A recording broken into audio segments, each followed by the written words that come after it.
పితా పుత్ర పవిత్ర ఆత్మ నామమున ఆమేన్.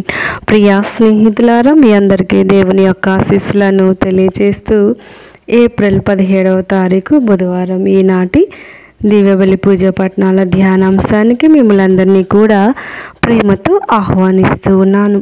మొదటి పట్టణము అపోస్తల కార్యములు 8వ అధ్యాయము 1వ వచనం నుండి 8వ వచనం వరకు, యోహాను సువార్త 6వ అధ్యాయము 35వ వచనం నుండి 40వ వచనం వరకు ఈనాటి సువిశేషాన్ని భక్తి శ్రద్ధలతో చదువుకుని ధ్యానించుదాం.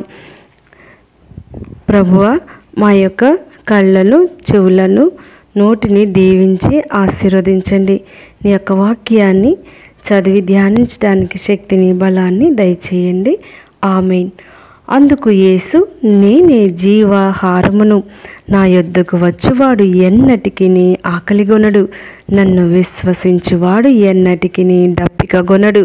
నేను మీతో చెప్పినట్లు మీరు నన్ను చూచియు విశ్వసించుటలేదు. నా తండ్రి నాకు వసిగు ప్రతివాడు నా యొద్దకు వచ్చును.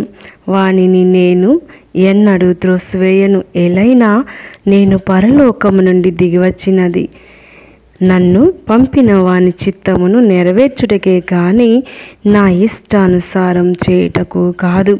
ఆయన నాకు వసిగినది ఏదియు పోగొట్టుకొనక అంతిమ దినమున దానిని లేపుటయే నన్ను పంపిన వాని చిత్తం. కుమారుని చూచి విశ్వసించు ప్రతివాడు నిత్య జీవమును పొందుటయే నా తండ్రి చిత్తం. అంతిమ దినమున నేను వానిని లేపుదును అని సమాధానమిచ్చెను. ధ్యానాంశం, నిత్య జీవమును విశ్వసించుచున్నాను అని విశ్వాస సంగ్రహంలో మనం పలుకుతాము. మరణం తరువాత మరొక జీవితం ఉందని విశ్వసిస్తాం. అంతిమ దినము ఉన్నదని నమ్మేవారం మనం. ఆయనను విశ్వసించే వారి యొక్క భవిష్యత్తు గురించి ప్రభువు చక్కగా తెలియజేస్తూ ఉన్నారు. వాని గురించి తండ్రి యొక్క ప్రణాళిక ఏమిటి? కుమారుని విశ్వసించిన వారు మరలా తిరిగి లేస్తారా? శరీరం యొక్క ఉత్థానమును విశ్వసించుచున్నాను అని ప్రకటిస్తాం. మనం దేవుని ముఖాముఖిగా దర్శించే భాగ్యం పొందటమే నిత్య జీవితం కదా. ప్రభుని చూచి కూడా చాలామంది నమ్మలేదు. మనం ప్రభుని చూడకుండానే నమ్ముచున్నాం, విశ్వసించుచున్నాం. నిజంగా నిండుగా విశ్వసిస్తే మనం ధన్యులం. అయితే మన విశ్వాసంలోనే మనం ఎదగాలి, చివరి శ్వాస వరకు జీవించాలి. ప్రభువా, నీ యందు విశ్వసించిన మమ్ము ఎడబాయక కడ వరకు నీతోనే అంటిపెట్టుకొని ఉండమని అనుదినం మనము ప్రార్థించాలి. జీవాహారం వాక్కు. నేటి సువార్తలో ప్రభు తన్ను తాను నేనే జీవాహారమును అని అంటూ ఉన్నారు. జీవాహారం అనగా ఏమి? మనము ఆహారం లేకుండా ఉండలేం. అది మన జీవితాన్ని నిలబెడుతుంది. జీవితం అనగా ఏమి? జీవితం అనగా భౌతిక జీవితం కన్నా ఉన్నతమైనది. దీనితో సహవాసం కలిగిన జీవితం, దేవునితో సహవాసం కలిగిన జీవితం, నమ్మకం, ప్రేమ, విధేయత కలిగిన జీవితం. యేసు మన జీవాహారం. ఎందుకనగా మనలో స్వయంగా దేవుని జీవితాన్ని కలిగించే ఆధ్యాత్మిక భోజనంగా తనను తాను సమర్పించుకున్నారు. దేవుని నుండి దూరమవుతామేమో అన్న భయాన్ని మనలను తొలగించారు. పునరుత్థానములో పాలు పంచుకునే నిరీక్షణను మనకు వసగారు. జీవాహారమగు యేసు క్రీస్తును మనము అనుసరించాలి. ఆయనను అనుసరించాలంటే తప్పనిసరిగా ఆయన యందు విశ్వాసం కలిగి ఉండాలి. సాధారణంగా జీవాహారం అనగా యేసుక్రీస్తు శరీర రక్తములు అని లేదా దివ్య సప్రసాదం అని అర్థం చేసుకున్నాను. ఆయన జీవము గల మాటలు, దేవుని వాక్కు అని కూడా అర్థం చేసుకోవాలి. ఎందుకన్నా మానవుడు కేవలం రొట్టె వల్లనే జీవింపడు, కానీ దేవుని నోటి నుండి వచ్చు ప్రతి మాట వలన జీవించును. మత్తయి సువార్త 4వ అధ్యాయం 4వ వచనం, యేసుని దేవుని వాక్కు. యోహాను సువార్త 1వ అధ్యాయం 1వ వచనం, వాక్కు దైవీకమైంది. ఆ వాక్కు మానవుడై మన మధ్య నివసించెను. వాక్కు అనగా పరిశుద్ధ గ్రంథ లేఖనాలు అని. క్రీస్తు బోధనలు అని, సువార్త సందేశం అని అర్థం.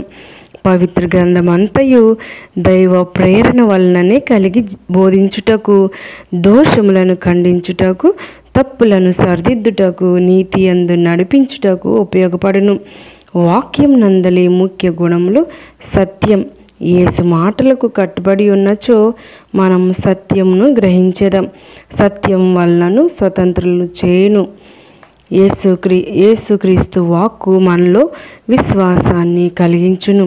ముఖ్యమైన విషయం ఏమిటంటే క్రీస్తు సజీవ వాక్కును మన అనుదిన జీవితంలో ఎలా జీవిస్తున్నాము అని పరిశీలన చేసుకుందాం.